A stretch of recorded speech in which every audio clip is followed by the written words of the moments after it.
आप देख रहे हैं वार्ता 24।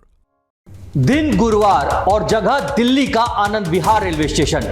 सुबह के वक्त कांग्रेस नेता राहुल गांधी यहां कुलियों के बीच पहुंचते हैं और अपने बीच बिना किसी भारी लाओ लश्कर के अचानक राहुल गांधी को देखकर कुली भी चौंकते हुए नजर आते हैं। राहुल गांधी कुलियों की यूनिफॉर्म में शामिल लाल रंग का कपड़ा पहनते हैं और हाथ पर 756 नंबर का बैग भी लगाते हैं। फिर राहुल गांधी के सिर पर एक सूटकेस रखने की रस्म अदायगी होती है।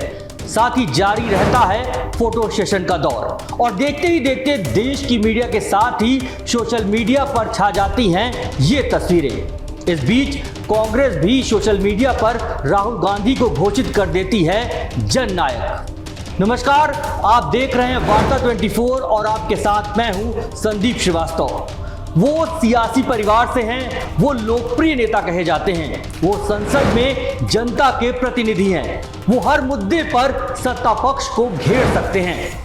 उनके तर्कों का कोई जवाब नहीं है। वो लोगों की फिक्र करने वाले नेता हैं, वो लोगों के बीच पहुंचते हैं और इसलिए अब वो जननायक बन चुके हैं। जी हां, बात राहुल गांधी की हो रही है, जिन्हें कांग्रेस ने अगले साल होने वाले लोकसभा चुनाव से पहले जननायक घोषित कर दिया है।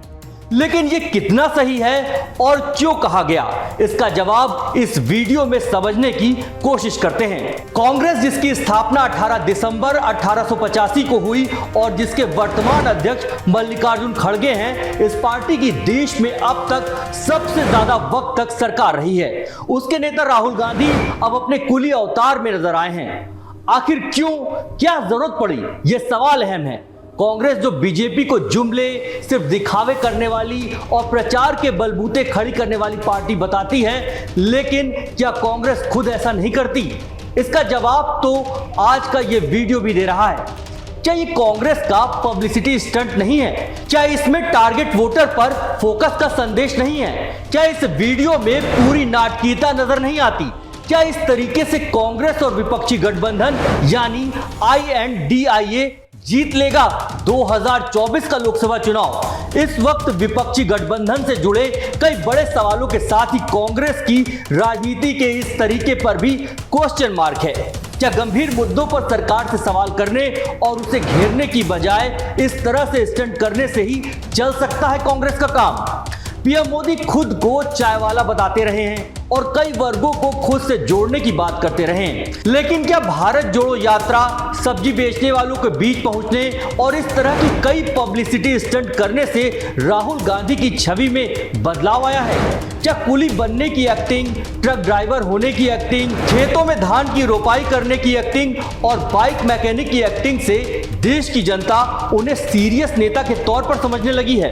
राहुल गांधी के इन अलग अलग किरदारों की तस्वीरें फिल्म राजा बाबू में अभिनेता गोविंदा के किरदार की भी याद दिलाती हैं, जिसमें उनकी तस्वीरें कई प्रोफेशन के यूनिफॉर्म में नजर आती है, लेकिन हकीकत कुछ और ही होती है।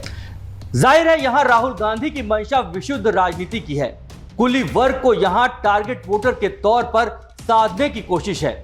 लेकिन ऐसे में सवाल यह भी है कि क्या राहुल को 2024 के आम चुनाव में प्रधानमंत्री पद का उम्मीदवार समझा जाए? क्या बीजेपी को नफरत का बाजार बनाने वाला बताकर और खुद को मोहब्बत की दुकान चला देने वाला बताकर वो अपने सियासी करियर में आगे बढ़ पाएंगे? ये भी बड़ा सवाल बना हुआ है। वही भारतीय राजनीति में एक लंबी उम्र गुजार कर खास उपलब्धि हासिल करने वाले नेताओं को जननायक कहा जाता है। हमारे देश में कई ऐसे जननायक हुए हैं जिन्हें जननायक कहे जाने में ना कोई अतिशयोक्ति थी और ना दो राय थी, लेकिन राहुल को यह पदवी उनकी पार्टी ने बिना किसी खास उपलब्धि के जल्द दे दी।